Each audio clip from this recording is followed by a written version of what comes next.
O astronauta da NASA, Bill Anders, disse: "A NASA seria incapaz de chegar à Lua hoje. Eles estão muito engessados. A NASA se transformou em um cabide de empregos." Ora, se a NASA é incapaz de chegar à Lua hoje, ela seria muito menos capaz de chegar à Lua na década de 60. É de se estranhar que de 69 até 72, homens pisavam na Lua a cada 6 meses. E agora, depois de 50 anos, temos muitos problemas até para um foguete sair do chão. O básico do básico. É como se você pintasse Mona Lisa e não soubesse desenhar um círculo. Não faz sentido. Em 1971, a NASA dizia que até o ano 2000 a Lua seria colonizada. Esse é um jornal de 71. Nele está escrito: o cientista germano-americano Von Braun, falando ontem durante uma entrevista à imprensa, disse que até o ano 2000 a Lua será colonizada pelo homem. Essa era a expectativa. Se você consegue na década de 70 mandar homens à Lua tão facilmente, a lógica vai te dizer que, 30 anos depois, pessoas vão até morar na Lua. Mas não foi isso que aconteceu. Eles não podem voltar para um lugar que nunca foram. A justificativa mais comum para a ausência de viagens à Lua nos últimos 50 anos é a falta de dinheiro.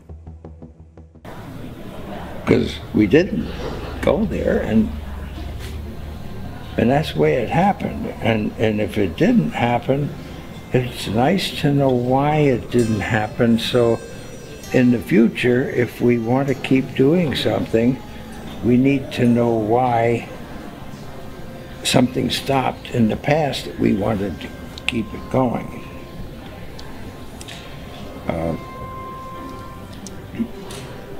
Money is a good thing. If you want to buy new things, new rockets, instead of keep doing the same thing over, then it's going to cost more money, and other things need more money too. O problema nunca foi o dinheiro. O contribuinte americano paga algumas dezenas de bilhões de dólares para a NASA todos os anos. Também existem bilionários que ficariam felizes em fazer parte da tripulação na volta à Lua que nunca fomos.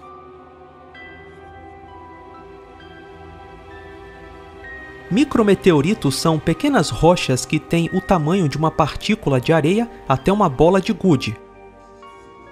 Pela densa atmosfera da Terra, esses micrometeoritos geralmente se dissipam e não nos atingem na Terra. No espaço e na Lua, a situação é muito diferente. Pela ausência de atmosfera, a incidência de micrometeoritos na Lua é enorme. Para você ter ideia, estima-se que cerca de 10 mil toneladas de micrometeoritos atingem a Lua todos os anos. Se por acaso algum micrometeorito colidisse com o módulo ou com a roupa dos astronautas, seria fatal. A velocidade dos micrometeoritos é grande, na casa de 10 km por segundo. Micrometeoritos são um sério obstáculo para viagens espaciais até a Lua. Mas, no mundo mágico da Disney, tudo é possível.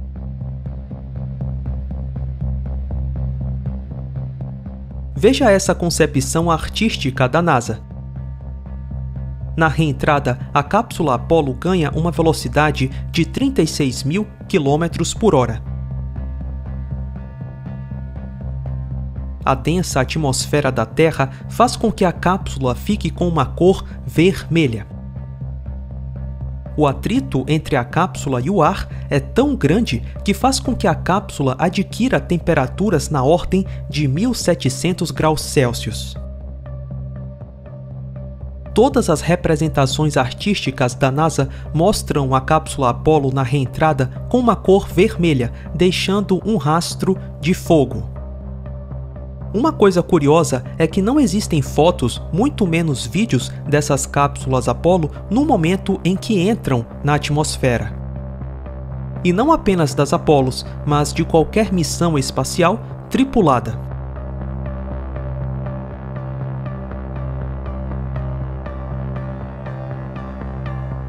O que temos da reentrada das cápsulas Apollo são somente fotos quando elas estão próximas de colidir com a água, o splashdown.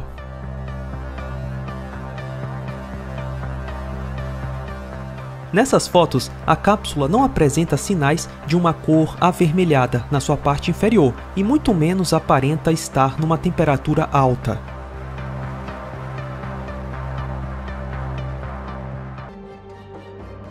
O escudo térmico dessas cápsulas seria realmente eficiente para dissipar em 3 minutos essa quantidade enorme de calor? Os crentes das missões Apollo dirão que a cápsula era feita de um material ablativo que deu conta de todo esse calor. Mas será mesmo? Sinceramente, acho que vale a pena refletir sobre isso. Outro ponto curioso é ver os astronautas tocando a parte externa da cápsula logo depois do splashdown.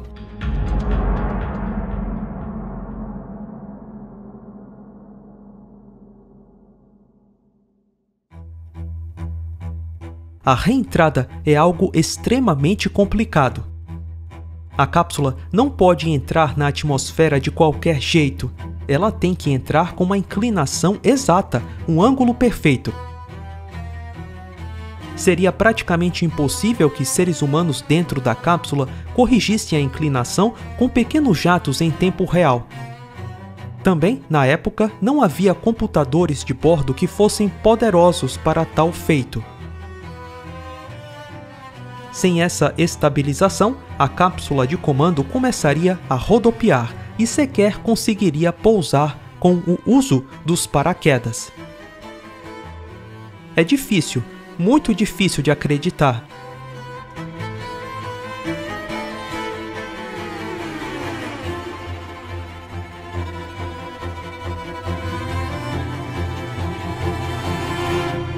Se você quer ser um buscador da verdade, é necessário que pelo menos uma vez na sua vida você duvide, na medida do possível, de todas as coisas. Na Lua, a atmosfera rarefeita oferece pouco isolamento térmico. As temperaturas podem cair rapidamente à noite e aumentar rapidamente devido à radiação solar durante o dia, com temperaturas variando entre menos 107 a mais 120 graus Celsius todos os dias e noites. A radiação poderosa da luz solar em um lado de um objeto e a sombra no outro criam um grande gradiente de temperatura. Um choque térmico pode ocorrer onde diferentes partes de um objeto se expandem termicamente em diferentes quantidades, levando a deformações que podem induzir falhas. Você já pensou no tamanho e número de baterias que seriam necessárias para resfriar o módulo lunar? É preciso muita energia para alimentar esses equipamentos que removem calor. Para uma viagem espacial, pode ter certeza que é maior do que a sua geladeira. 3 homens viajando centenas de milhares de quilômetros por vários dias num cubículo bombardeado pela radiação infravermelha do Sol. Na Apollo 17, o módulo ficou 3 dias na Lua sob um sol escaldante. Refrigerar essa geringonça e os trajes por vários dias é uma ficção científica. Mais frio do que qualquer um poderia experimentar na Terra quando o Sol está nascendo, mas quando o Sol se levanta por 14 dias, fica muito, muito quente. Lembre-se, segundo a astronomia convencional, a Lua dá uma volta em torno de si mesma em 27 dias terrestres. Ou seja, na Lua, o Sol se põe 15 dias depois de nascer. Quando fica quente na Lua, fica quente por muito tempo. But it is not a good place to stay. There's no air. And it gets very hot in the daytime on the moon, because the daytime, when the sun appears to go up, that takes 13, 14 days, and it gets very hot. Fica muito quente, menos para o Jeep. O Jeep lunar funcionava com baterias, e essas baterias teriam que operar em um ambiente com pelo menos 120 graus Celsius. No manual do Jeep está escrito que as baterias operam numa temperatura máxima de 60 graus Celsius. Na Apollo 17, o Jeep percorreu 36 km em pouco menos de 5 horas. Incrível! A NASA fez mesmo essa bateria fantástica na década de 60? Acho que o Google quer saber. Em 2008, o Google lançou um prêmio de 20 milhões de dólares para qualquer empresa que conseguisse colocar um rover, o Jeep, na Lua. Se passaram 10 anos e ninguém conseguiu. Em 2018, o prêmio foi cancelado. Nenhuma empresa foi capaz de colocar um Jeep na Lua. A empresa de carros Audi até tentou e fracassou por conta de 2 fatores: as baterias e as temperaturas. Agora, veja o que estava escrito no site da Audi. Um dia quente de verão na Terra é frio e refrescante se comparado com as condições que o Jeep vai experimentar na missão até a Lua. A temperatura da superfície da Lua é de 120 graus Celsius. O Sol irradia 1.400 watts de energia por metro quadrado. A temperatura ambiente do espaço é de menos 270 graus Celsius. Enquanto na Terra a circulação de ar transporta o calor para longe, isso não pode acontecer no vácuo perfeito da Lua.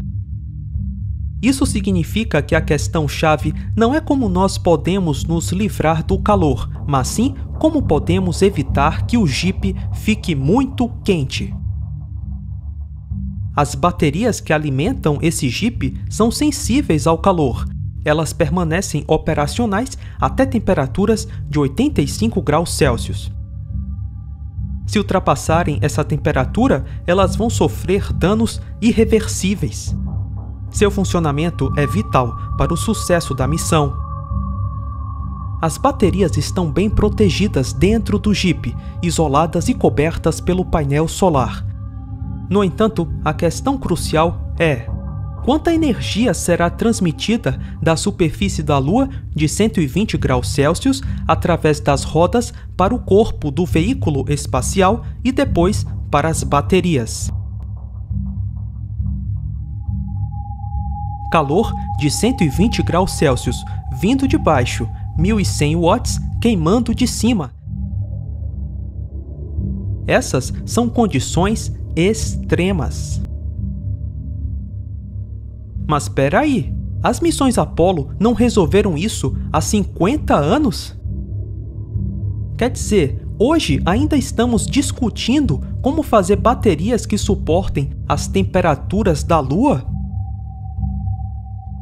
Uma empresa como a Audi, uma das maiores fabricantes de carros do mundo, não consegue fazer a bateria que a NASA diz que fez na década de 60. Você realmente acredita que andamos de Jeep na Lua?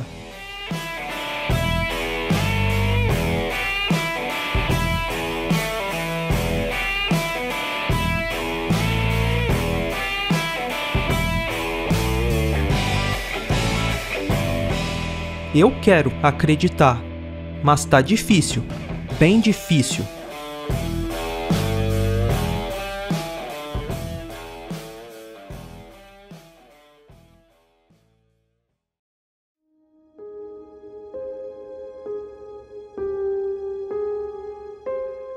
Entre os anos de 64 e 67, 10 astronautas das Apolos morreram em acidentes.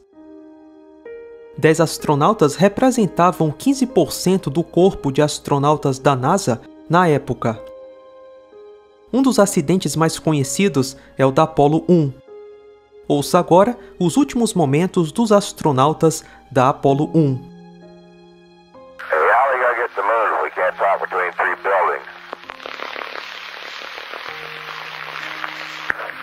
I can't hear a thing you're saying. Jesus Christ. Again? But how are you gonna get the moon if we can't talk between 2 or 3 buildings?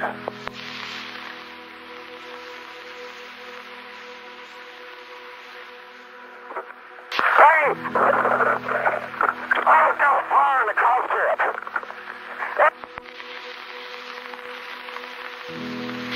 Holy crap, fire!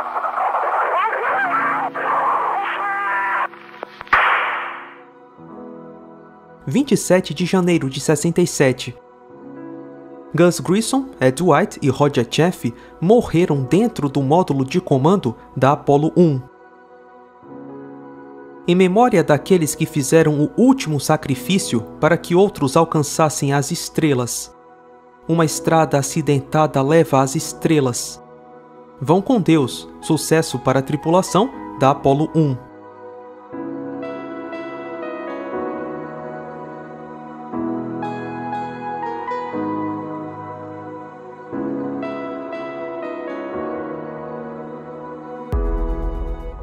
Parabéns, NASA! Você conseguiu destruir 3 famílias.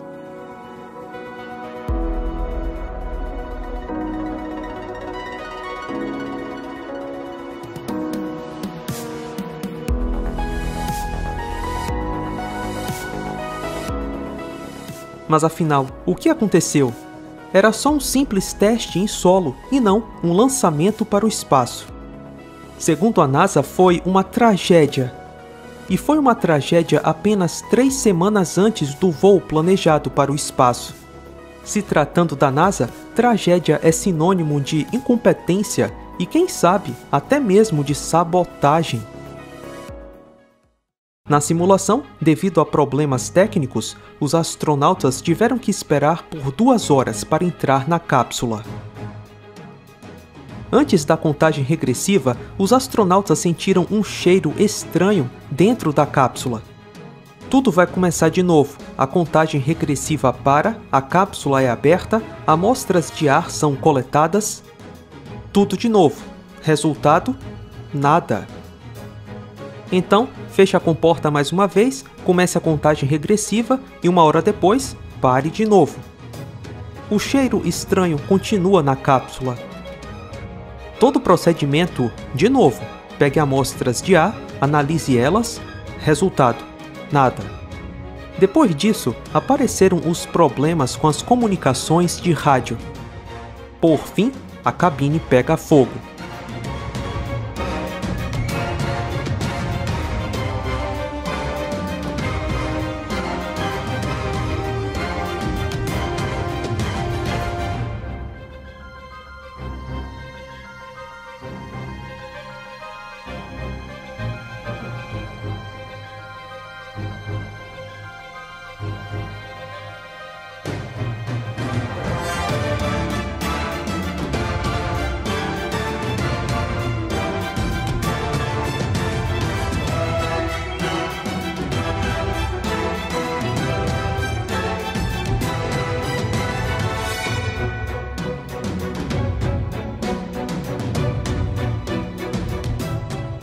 Como esses astronautas chegariam ao espaço meramente 3 semanas depois dessa simulação desastrosa? E pior, como eles iriam à Lua com essa lata velha? Conforme as palavras de Grissom, como vamos à Lua se nem conseguimos falar entre 2 prédios? O que a NASA faria com a espaçonave Apollo, que tinha uma lista de pelo menos 20.000 defeitos no final de 66? A construção da nave Apollo era um pesadelo.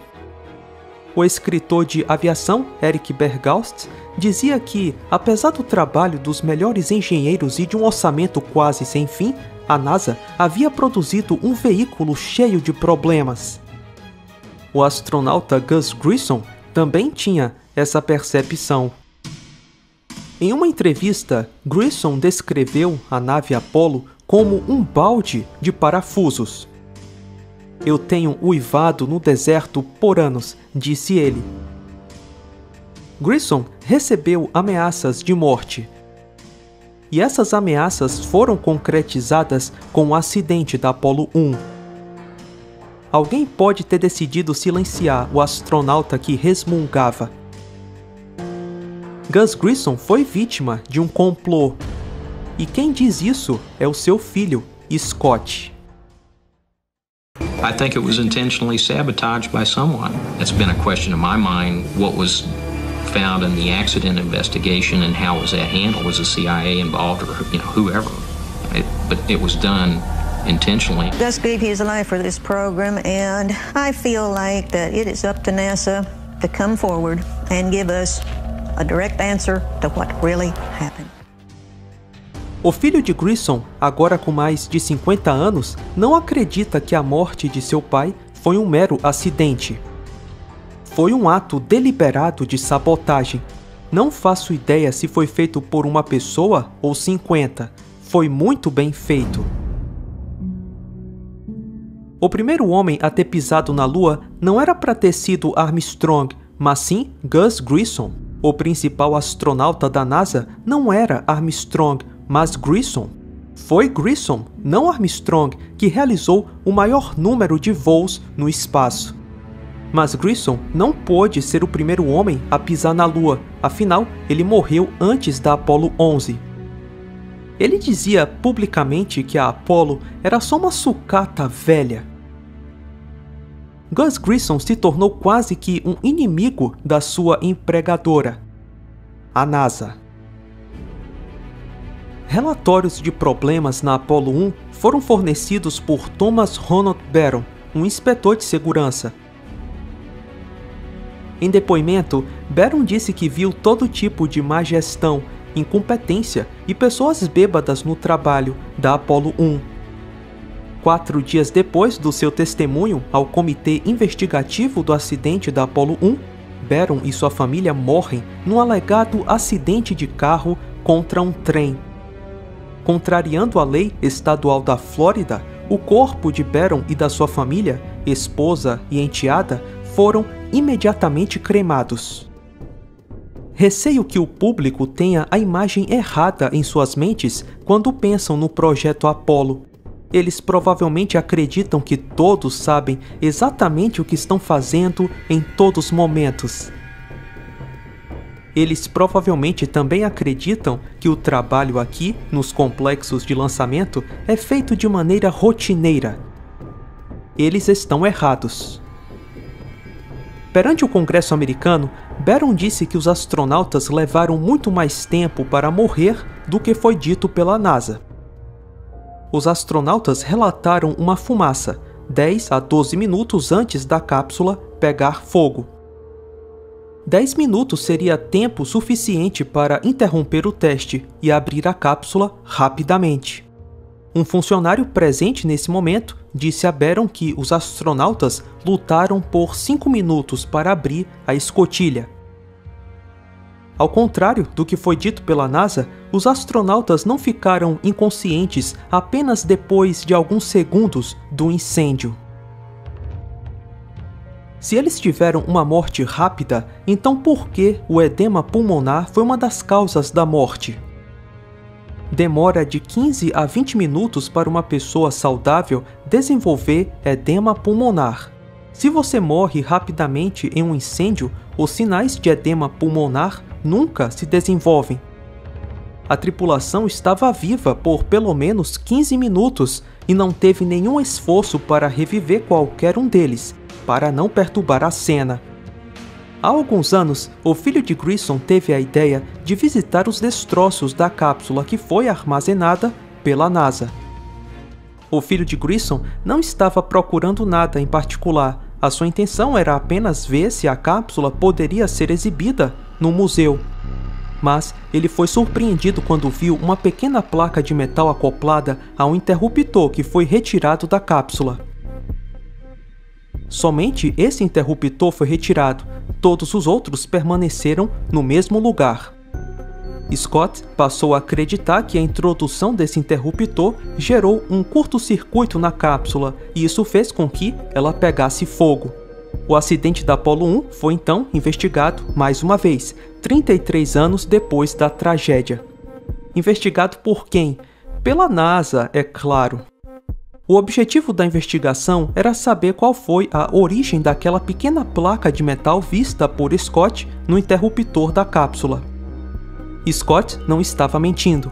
Os investigadores encontraram a placa de metal acoplada ao interruptor. Eles disseram no relatório final que a placa de metal foi provavelmente acoplada pelos investigadores originais. Que desculpa esfarrapada! 2 anos e 6 meses antes do homem pisar na Lua, a NASA estava sob escombros. 3 astronautas mortos e a nova espaçonave Apollo cheia de problemas.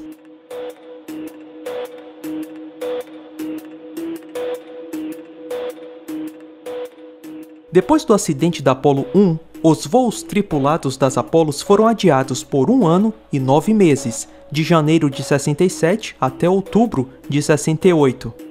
A Apollo 7 foi a primeira missão tripulada da NASA depois da tragédia com a Apollo 1. O prazo prometido pelo presidente Kennedy para o homem pisar na Lua estava acabando. Restam apenas 14 meses para o final da década de 60. Em julho de 69, 9 meses depois da Apollo 7, o homem pisa na Lua.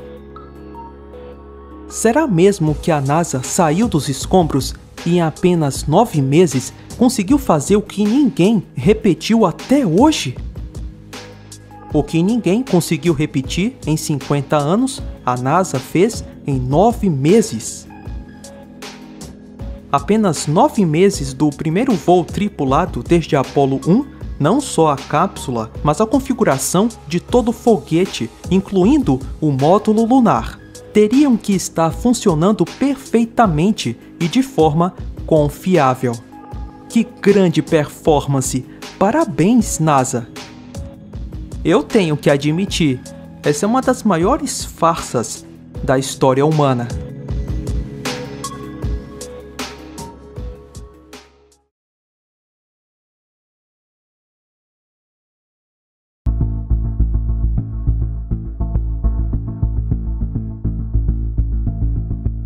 O cinema está muito ligado à farsa da ida à Lua, a começar pelo lendário diretor alemão Fritz Lang e também o seu colega Hermann Oberth. Hermann Oberth foi um engenheiro de foguetes da Alemanha. Oberth foi o primeiro a idealizar estações espaciais e foguetes com múltiplos estágios. Oberth teve uma importante participação na construção de foguetes V2 na Alemanha do Bigodinho. Sua inspiração pela exploração espacial surgiu de um livro que ele leu, Da Terra à Lua, do escritor Júlio Verne. Oberth trabalhou como consultor no projeto do primeiro filme que teria cenas do espaço exterior, filmadas em estúdio, o Frau im Mond, A Mulher na Lua. Um filme de 1929, dirigido pelo lendário diretor alemão Fritz Lang. A Mulher na Lua fala sobre o lançamento de um foguete até a Lua com o objetivo de encontrar ouro. Mas uma desavença entre os exploradores faz com que eles lutem entre si até o extermínio. No final, apenas um homem e uma mulher sobram com vida e eles terão que recomeçar a humanidade na Lua.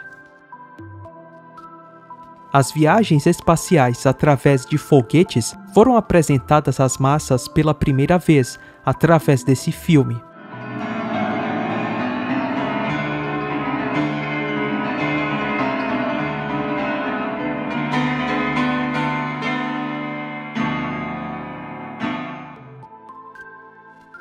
E E o que é muito interessante desse fato histórico é que os lançamentos de foguetes passaram a ter um tipo de cerimônia, imitando exatamente o que aconteceu no filme de Fritz Lang. A NASA seguiu a receita do filme, um foguete com múltiplos estágios.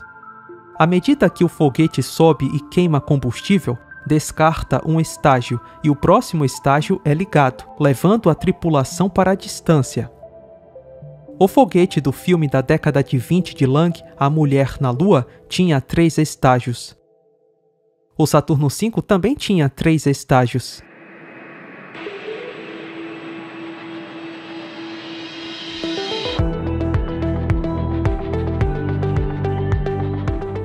O foguete de A Mulher na Lua foi construído numa posição vertical, em um enorme galpão. No edifício de montagens em Cabo Canaveral, o Saturno V também foi construído verticalmente, num enorme galpão.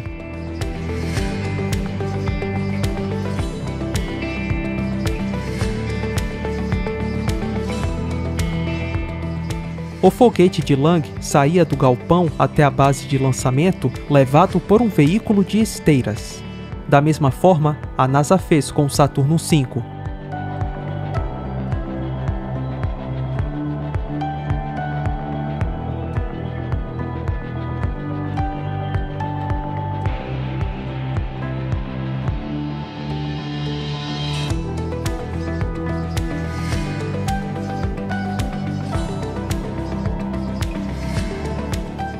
Os soviéticos, por outro lado, construíram os seus foguetes na posição horizontal e os transportavam na posição horizontal até a base de lançamento. Até hoje, os russos fazem assim. Eles chegaram à conclusão que transportar foguetes na vertical é muito mais complicado. De fato, os soviéticos eram os líderes na tecnologia espacial, mas provavelmente não assistiram A Mulher na Lua para imitar. Fritz Lang, em seu filme, também criou a contagem regressiva de 10 segundos para o lançamento de foguetes.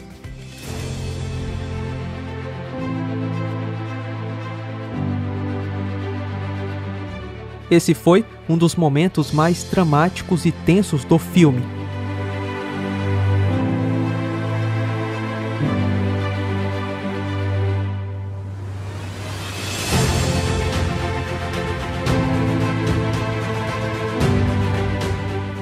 A NASA, imitando o filme de Lang, incorporou em seus lançamentos essa contagem regressiva para tornar o lançamento mais dramático e tenso ao público. 5, 4, 3, 2, 1, 0. All engine running. Liftoff. We have a liftoff. 32 minutes past the hour. Liftoff on Apollo 11. Tower clear. Neil Armstrong reporting the roll and pitch program, which puts Apollo 11 on a proper heading. Para evitar que as pessoas dentro do foguete flutuassem na microgravidade, Lang usou garras de pés.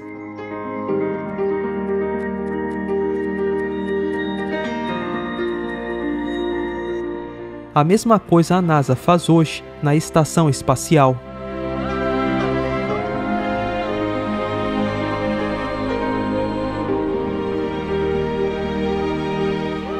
E as bolhas de água na microgravidade também apareceram nos filmes de Lang e se tornaram um padrão nas filmagens da NASA da estação espacial. That bubble will keep getting bigger and bigger and bigger. I'm going to make it kind of big, and then watch what happens when I stick my hand to it. I could drink my lemonade right from my hand.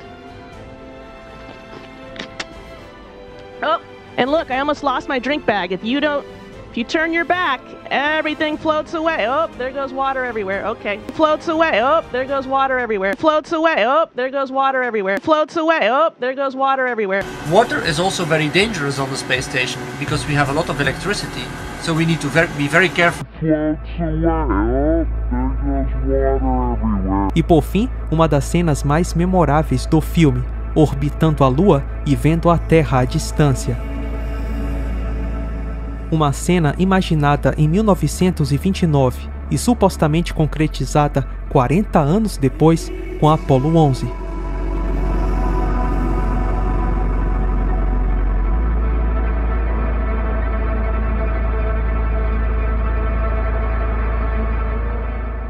Teria a NASA feito o maior embuste da história inspirada no filme da década de 20? Com certeza!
O que a NASA disse que fez já tinha sido feito num filme na década de 20. Fritz Lang foi um dos maiores diretores em sua época e tinha como consultor Hermann Oberth, um dos maiores engenheiros de foguetes daquele tempo, que posteriormente foi trabalhar na NASA, ao lado do seu pupilo Wernher von Braun.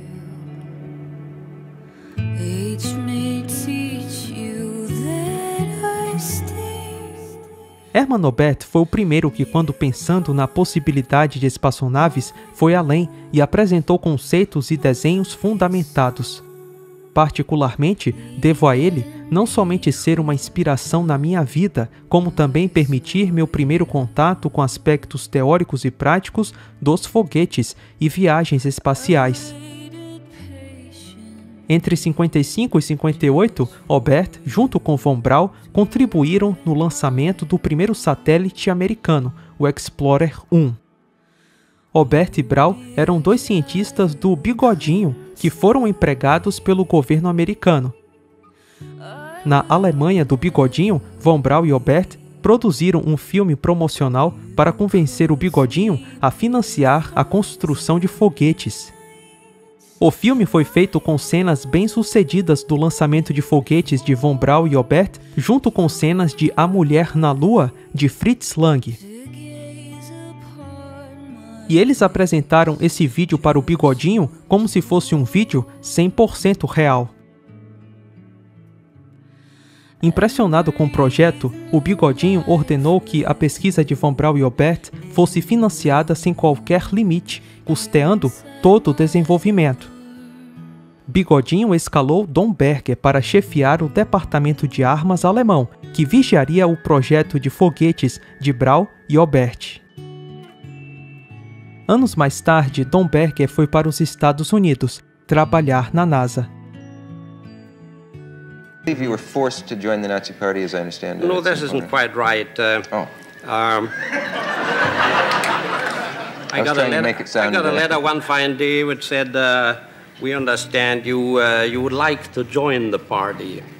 And here's a form, an application form, but the circumstances were such that the message would have been very loud and clear, had you not sent it in. Toda a operação alemã para a construção de foguetes estava centralizada em Peenemünde. Montagem, armazenamento de combustível e centro de lançamento. Dezenas de milhares de pessoas vindas de campos de concentração foram usadas como mão de obra escrava para construir foguetes em Peenemünde.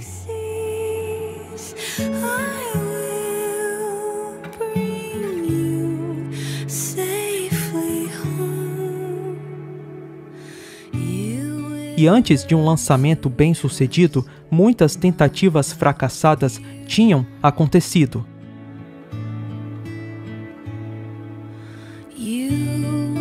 O sucesso então apareceu. Depois do sucesso, Von Braun apresentou para o Bigodinho um vídeo de lançamento bem-sucedido de foguete. E curiosamente, o foguete desse lançamento tinha uma imagem do filme A Mulher na Lua pintada nele.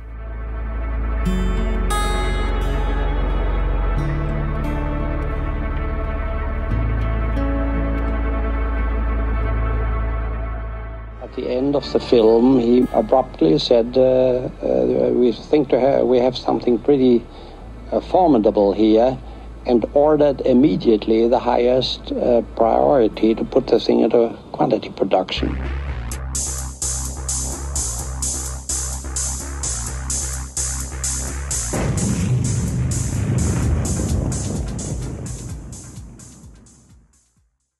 O Bigodinho ficou extremamente animado e investiu enormes quantidades de dinheiro na pesquisa e desenvolvimento de foguetes, mas as coisas começaram a piorar. Durante o Segundo Conflito Mundial, em 1943, Bigodinho decide parar de financiar a pesquisa em foguetes. Sabendo dessa decisão, Von Braun pede para o ministro do Armamento, Albert Speer, conseguir um encontro pessoal com Bigodinho.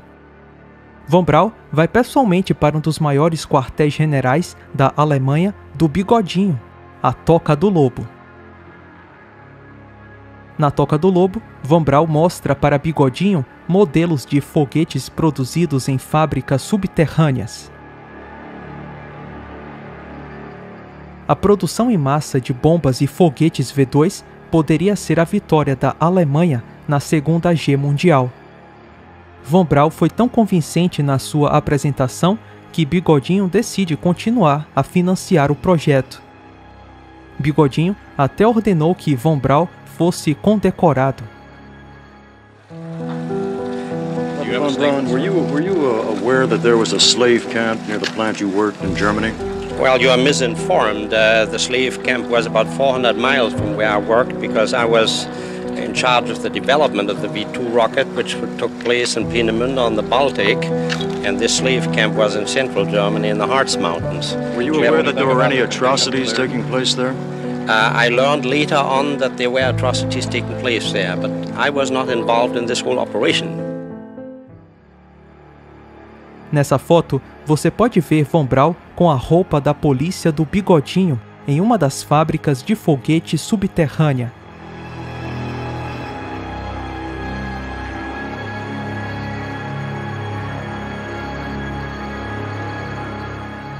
Essas fábricas subterrâneas eram campos de concentração de trabalho escravo.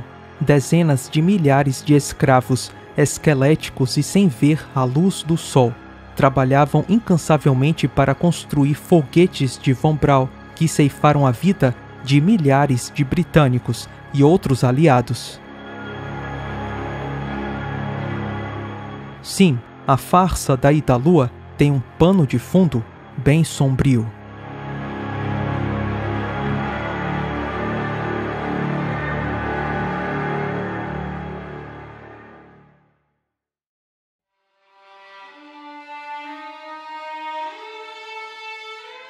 Stanley Kubrick é considerado um dos maiores diretores de cinema de todos os tempos. Ele dirigiu clássicos do cinema como 2001, Uma Odisseia no Espaço, A Laranja Mecânica, Nascido para Matar e, claro, O Iluminado. Kubrick era um perfeccionista, cada frame, cada cena, tudo era meticulosamente pensado.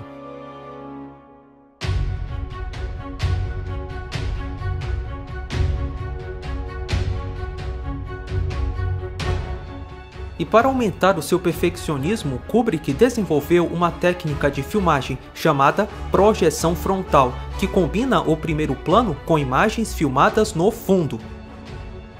Na projeção frontal, um filme é projetado em uma superfície de fundo altamente reflexiva.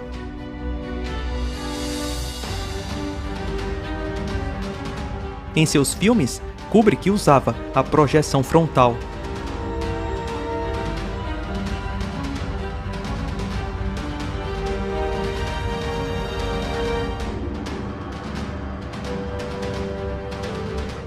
Por exemplo, essa foto tirada na África serviu como plano de fundo numa clássica cena de 2001, Uma Odisseia no Espaço.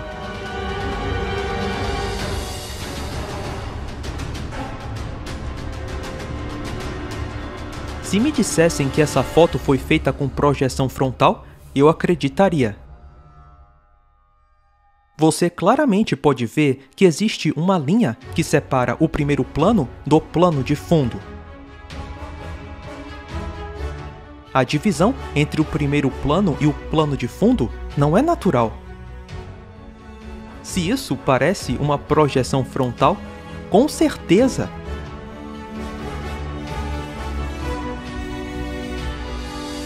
Kubrick estava interessado em fazer cenas realísticas de seres humanos na Lua. Na Odisseia no Espaço, lançado antes da Apollo 11, existe uma cena em que os astronautas caminham na Lua.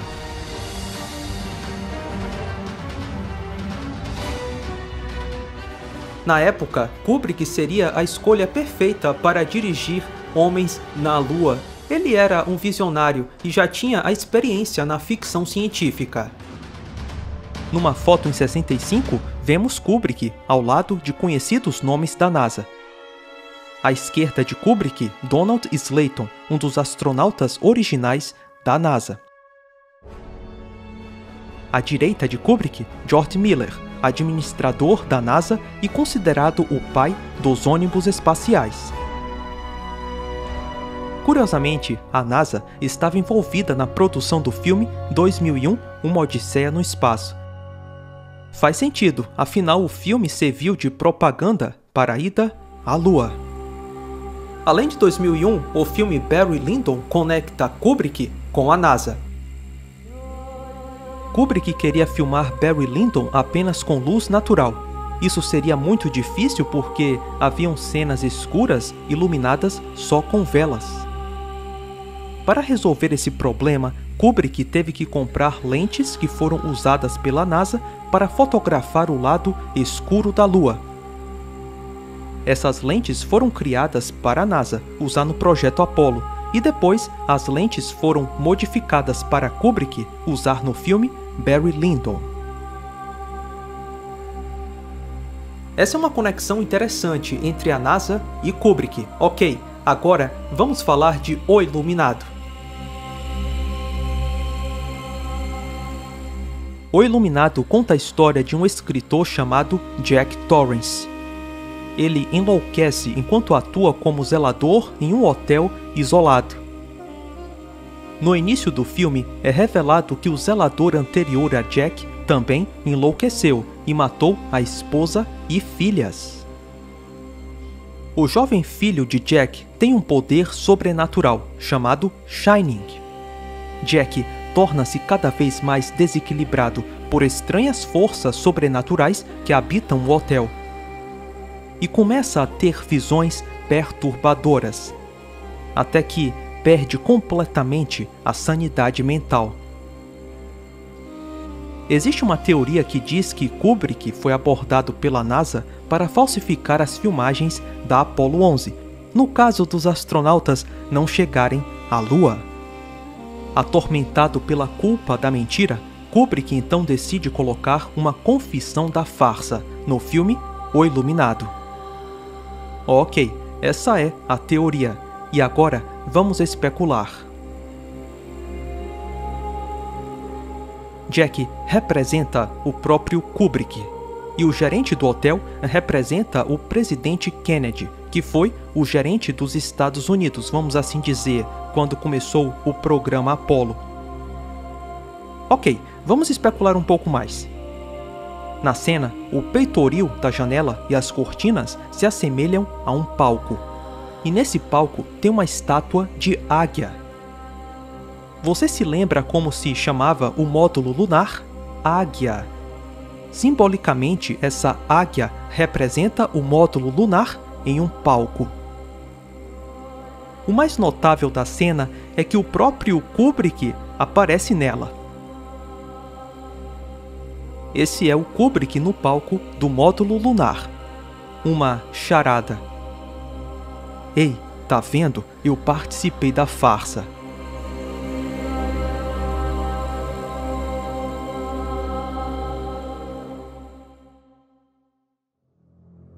A missão Apollo surgiu depois da missão Gemini. Gemini significa gêmeos. Se Jack e Danny representam a missão Apollo, faz sentido pensar que o zelador antigo do hotel e as suas filhas gêmeas representam a missão anterior, ou seja, a missão Gemini. E aqui tem um ponto curioso nessa especulação. No livro original do Stephen King, as filhas do zelador antigo não eram gêmeas. Kubrick deliberadamente mudou essa parte da história e colocou no filme irmãs gêmeas.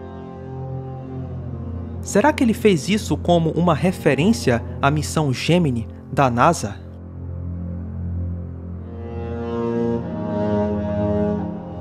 Jack enlouquece. Ele digita durante horas na máquina de escrever, chamada Adler. Sabe o que significa Adler em alemão? Águia. Lembra? O módulo lunar era chamado de Águia. Ah, é só uma coincidência. Ok, vamos ver então o que foi escrito no papel. Todo trabalho e nenhuma brincadeira faz de Jack um garoto chato. Essa frase, aparentemente sem importância, tem um segredo.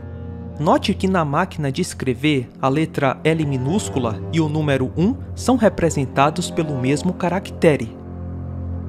Dessa forma, podemos ler a primeira palavra como A11. Isso pode ser uma referência à missão Apollo 11. Assim, a frase fica como Trabalho Apollo 11. Uou! Essa foi a forma que Kubrick encontrou para dizer de maneira subliminar que trabalhou na Apollo 11? Nessa mesma sala da máquina de escrever e ao lado de Jack, vemos imagens que parecem foguetes. Interessante. Minha cota de coincidências está se esgotando. Vamos especular mais um pouco. Você já pensou nas minhas responsabilidades? Jack, do que você tá falando? Você por acaso já pensou? Nem que seja por um momento nas minhas responsabilidades. Já pensou por um só momento nas minhas responsabilidades para com quem me empregou? Tem alguma importância para você? A mínima. Que os proprietários tenham depositado completa confiança em mim e que eu assinei um termo de compromisso, um contrato, no qual aceitei essas responsabilidades. Já lhe ocorreu o que aconteceria ao meu futuro se eu falhasse no cumprimento das minhas responsabilidades? Por acaso já lhe ocorreu? Responde! Essas são falas de Jack. Ou será que são falas do próprio Kubrick entregando o seu trabalho na farsa da ida à Lua? Já lhe ocorreu que eu aceitei tomar conta do Hotel Overlook até 1º de maio? Esse é o filho de Jack, o Danny. Ele está brincando num carpete com padrões hexagonais. A figura nesse carpete é muito semelhante ao formato da base de lançamento da NASA, que lançou o foguete Saturno V, que supostamente levou o homem à Lua.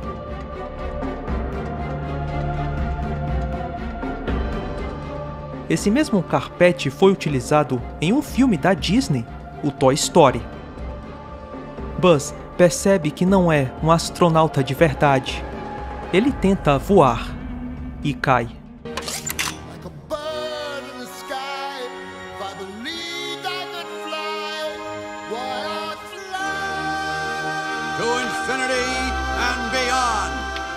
Buzz pensava que era possível ir ao infinito e além, mas logo descobre que tudo é uma farsa. Isso é uma mensagem subliminar. Ah, aliás, o nome Buzz faz referência a Buzz Aldrin, o segundo homem a pisar na Lua. Ok, vamos voltar para o iluminado.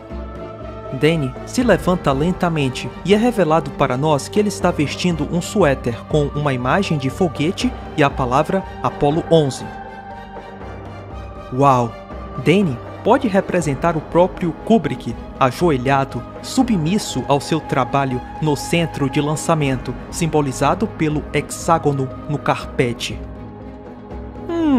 Isso não é coincidência. O hexágono imitando a base de lançamento da NASA e o suéter com o foguete e a palavra Apollo 11 não são obras do acaso. Certamente existe uma mensagem subliminar aqui. O levantar de Danny representa o lançamento do foguete Saturno V.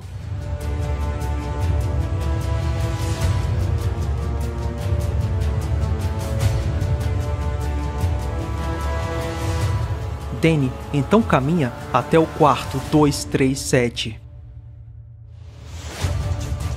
No livro do Stephen King, que inspirou o filme, esse quarto era 217 e não 237. Então, por que Kubrick mudou o número do quarto? A mudança do número do quarto pode ser uma mensagem subliminar. Na década de 70, quando o filme foi escrito, muitos autores diziam que a distância entre a Terra e a Lua é de 237 mil milhas. Assim, Kubrick mudou o número do quarto para que ele representasse a distância da Terra até a Lua. Quando Danny caminha até o quarto 237, ele está simbolicamente indo até a Lua.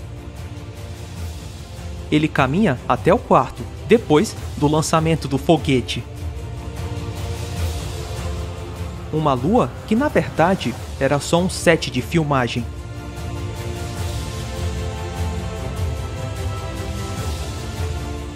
Ok, vamos voltar para o Toy Story.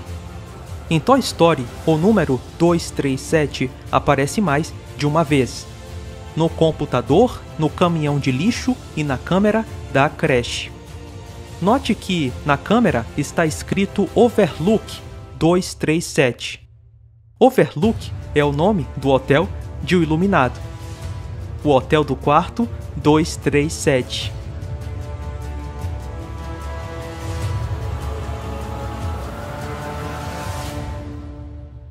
O que acontece com Danny no quarto 237 não é mostrado no filme. Depois de sair do quarto 237, Danny aparece com o suéter da Apollo 11 rasgado. Ele também tem marcas no corpo.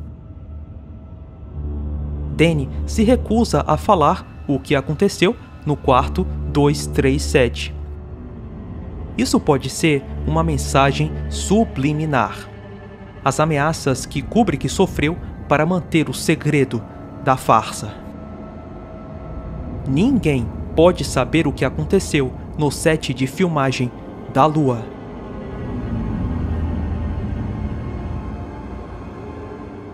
Aqui, até o Tang tem participação. Sabia que Tang foi a bebida que os astronautas levaram para a Lua? Good morning, parental units. Dawn greetings, young one. What would you like for consumables? Pop-Tarts, chicken embryos, seasoned patties of ground animal flesh? I'm not really hungry. Just some Tang. Ah, Tang, the drink the astronauts took to the moon. Astronauts to the moon. Uou, olha quem aparece, nosso amiguinho Mickey Mouse.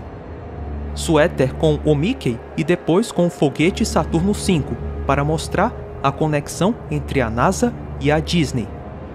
Boa sacada, Kubrick. O filme mais polêmico de Kubrick é De Olhos Bem Fechados. Esse filme tem uma narrativa bem sinistra de conspirações e sociedades secretas. O filme foi lançado em 16 de julho de 99. Essa data foi o aniversário de 30 anos da Apollo 11. Só outra coincidência? Em um dos diálogos de Olhos Bem Fechados, o personagem que participa de uma sociedade secreta diz: Bill, suponha que eu lhe dissesse que tudo o que aconteceu com você lá, as ameaças, os avisos da garota, a intervenção dela de última hora, suponha que eu lhe dissesse que tudo isso foi encenado, que isso foi uma espécie de charada, que isso era um fake.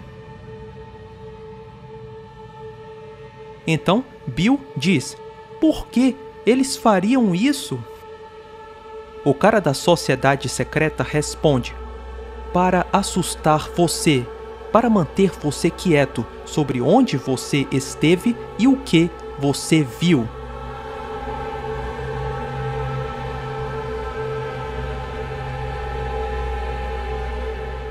Os 24 minutos do filme de Olhos Bem Fechados foram cortados pela Warner.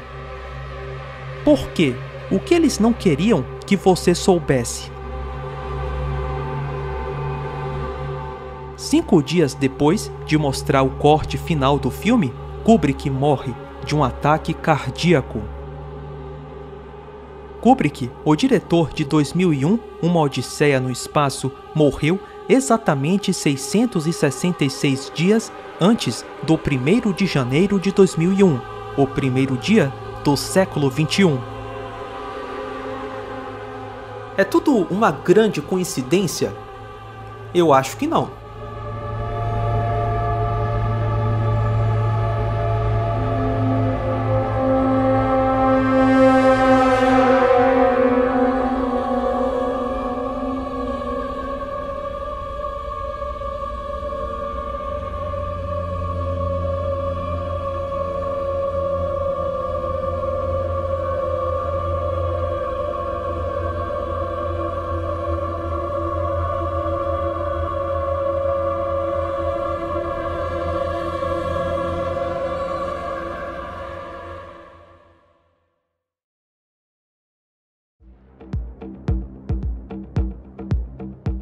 Em 2014, a Nvidia lançou uma placa de vídeo com uma nova arquitetura de iluminação.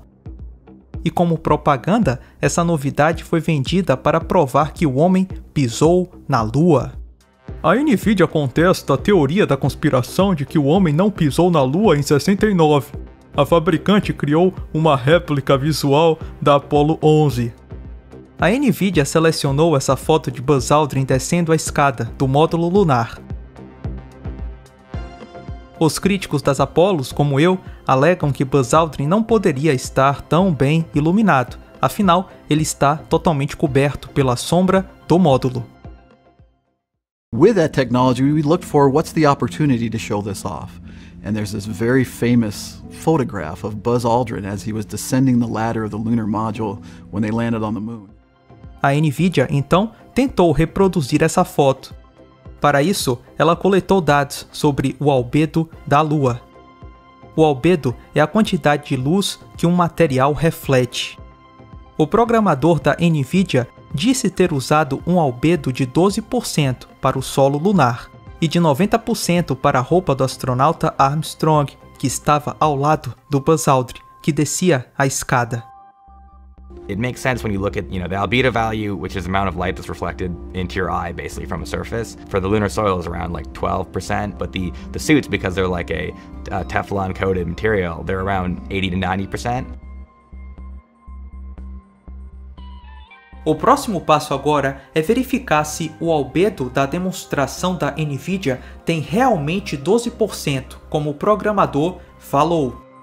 Para analisar o albedo da demo gráfica da Nvidia, basta colocarmos a renderização no modo cor, onde nenhuma luz é refletida. Desse modo, é possível calcular o albedo da demo a partir da escala de branco. É só medir os valores dos vermelhos, verdes e azuis da imagem, ou seja, medir o RGB. A quantidade de vermelho, verde e azul para a roupa do Armstrong é respectivamente 250, 233 e 214. A média desses números é de 232. Dividindo pelo fator máximo de 255, encontramos o albedo de 91% para a roupa do astronauta. Um resultado próximo dos 90% de reflexão que o programador da NVIDIA escolheu para a roupa de Armstrong. Agora, vamos calcular o albedo da superfície da Lua. Note que o RGB varia conforme eu movimento o conta-gotas pelo solo. As variações são entre 72 e 88. Na média, a região tem 78 para o vermelho, o azul e o verde. Fazendo o mesmo cálculo anterior, encontramos que o albedo da superfície da Lua usada na demo da NVIDIA foi de 30%. Uou, incrível! Ops, 30% de albedo para o solo lunar é bem diferente dos 12% dito pelo programador. O albedo que a NVIDIA usou na sua simulação é próximo do albedo da Terra, não da Lua. O albedo da Lua está na faixa dos 8% para todos os comprimentos de onda. But even after the light was modeled using NVIDIA's voxel-based global illumination, the image still did not look right. Part of the challenge was we've got to get the surface reflection of the moon dust, we got to get the reflection off of the lunar module. We got all of that in place and properly modeled, we thought, but the image still didn't look quite right. There was some additional light source that was just missing. Turns out we found a clip of videotape that was shot from the other side of the ladder. There is a huge glowing bright white light. And as we analyzed that video a little more, we realized it's Neil Armstrong himself. The bright white space suit that he was wearing reflected all that sunlight off of him and back onto Buzz Aldrin. Essa é uma desculpa esfarrapada. A luz refletida na roupa de Armstrong não tinha a capacidade de iluminar Buzz Aldrin dessa forma, num solo com um albedo tão baixo, na casa dos 8 a 12%. O efeito da luz refletida pela roupa do Armstrong seria pequeno. Se a NVIDIA tivesse usado o albedo correto para a Lua, a imagem ficaria assim. Só que, fazendo isso, a NVIDIA não conseguiria sustentar a farsa.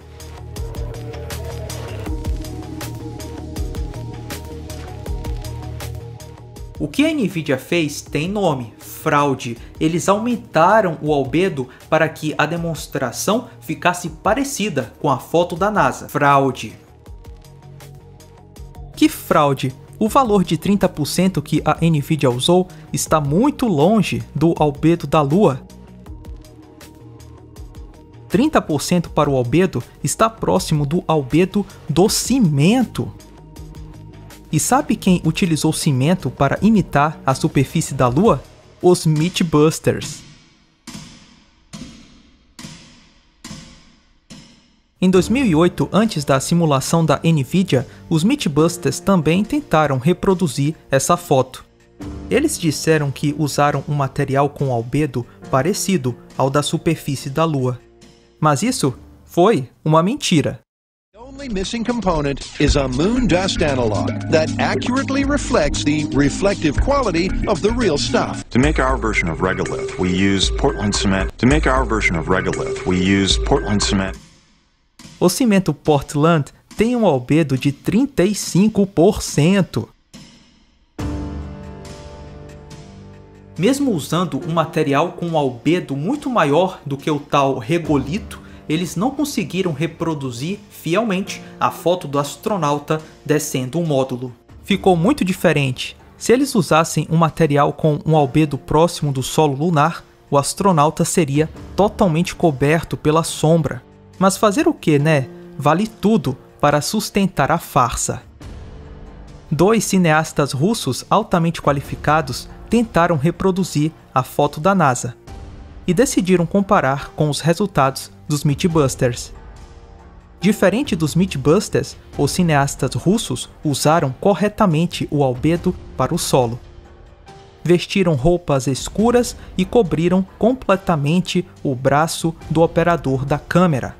Nada disso foi feito pelos Mythbusters. Note que o Mythbuster Adam não cobriu os braços e o Mythbuster Jamie está com uma roupa branca. Tudo isso influenciaria no resultado da foto. Com o albedo correto e operando a câmera com roupa preta e braços cobertos, os cineastas russos obtiveram essa imagem. Os cineastas russos chegaram à conclusão que a reprodução feita pelos Mythbusters foi uma fraude. Os Mythbusters não foram apenas desonestos, mas fraudadores. Eles manipularam os dados, usaram um albedo extremamente alto para que a foto ficasse parecida com a da NASA. Por outro lado, com a reprodução honesta, se percebe que a reflexão do tal solo lunar jamais poderia ter iluminado o astronauta dessa forma. Essa foto é um fake. Os cineastas russos decidiram imitar os Mythbusters. Na hora de tirar a foto, eles vestiram uma roupa branca e não cobriram as mãos.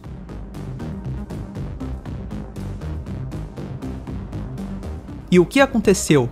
O boneco do astronauta ficou mais iluminado.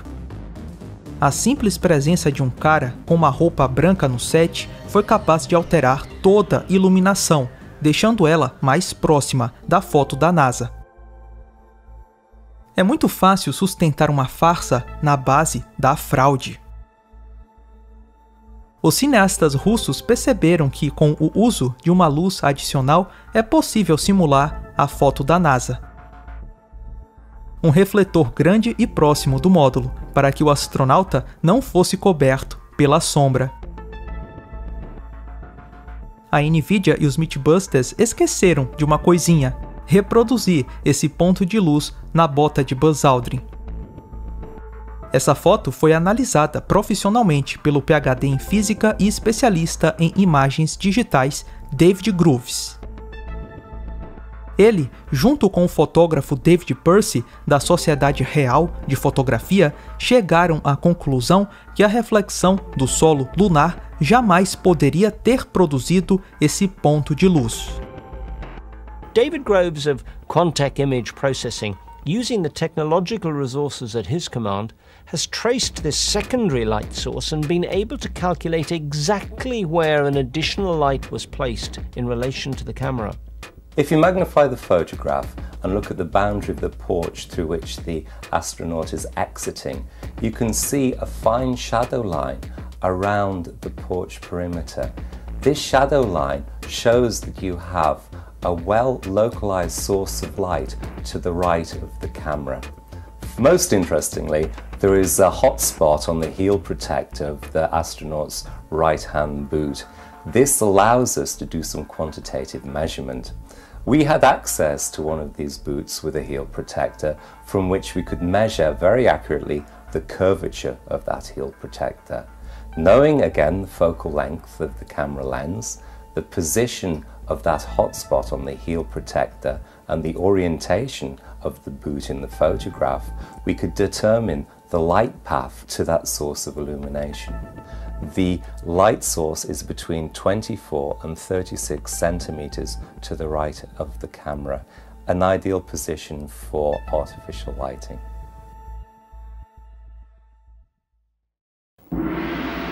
And most notably, it is hitting the heel protector of his right boot. It is obvious to anyone who understands photography that secondary lighting was used in this image.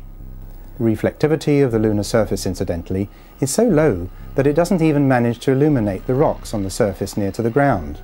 So we cannot accept the argument that the astronauts are beautifully lit even into the porch area of the LEM due to lunar surface reflectivity. Note que o astronauta está bem iluminado, mesmo estando dentro da escotilha. Ele é iluminado com o mesmo brilho das fotos em que está descendo a escada. Se essa iluminação fosse causada pela reflexão do solo, seria esperado que o astronauta dentro da escotilha fosse menos iluminado do que na foto da escada. Porém, tal mudança no brilho não acontece. A reflexão do solo não conseguiu nem mesmo iluminar a parte sombreada das rochas. mas conseguiu iluminar o astronauta dentro da escotilha? O momento da descida era especial e a NASA não economizaria esforços na iluminação para destacar o astronauta que pisaria na Lua.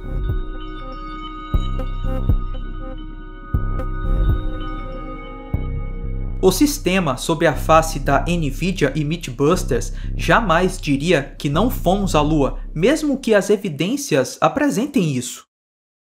Agora cabe a você continuar acreditando na fraude ou despertar para a verdade.